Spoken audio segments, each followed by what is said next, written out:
Everybody's asking what's going on with the market. We are seeing the market shift, and it's really the biggest shift we've seen since April of 2020 when the market really started to go pretty bananas in our Sioux Falls area. So right now we do know history has proven that anytime we have inflation in the United States, we see that mortgage rate increase. So we have seen that interest rate increase.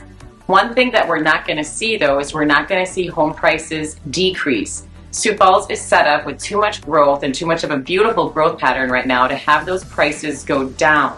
So right now we're seeing year to date that home prices are up about 19%, and that's a pretty big increase. That's about where we were last year at the end of the year. And we're seeing our average price of our home in our whole MSA area at about $340,000, our median price at about $300,000, and that's going to continue to go up. We might see some steadying and not going up at that big of a rate. I would anticipate that we're going to probably see around that 10% is what my guess is. And again, just a guess on what's going to happen with the market. But with that, when you see interest rates continue to rise and home prices continue to rise, you start to lose buying power.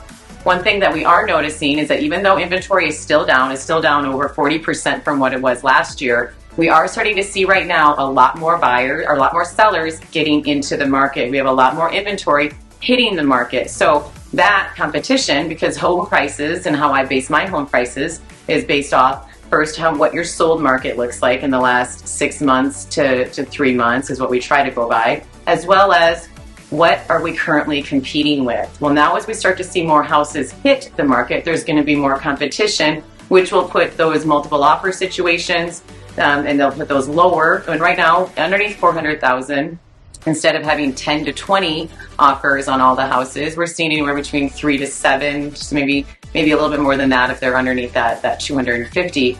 But as we have more houses enter the market, it's just going to allow that pricing, I feel, just to level. But again, it won't go back down. One of my first real estate coaches, one of his favorite sayings he would say to me is, when is the best time to plant a tree? The answer is 20 years ago. The same thing applies true with our market today more than ever. When is the best time to buy real estate in the Sioux Falls area? 20 years ago. When is the next best time? Right now. There's still some awesome opportunity out there, and it is a really amazing time to jump in before those prices continue to go up.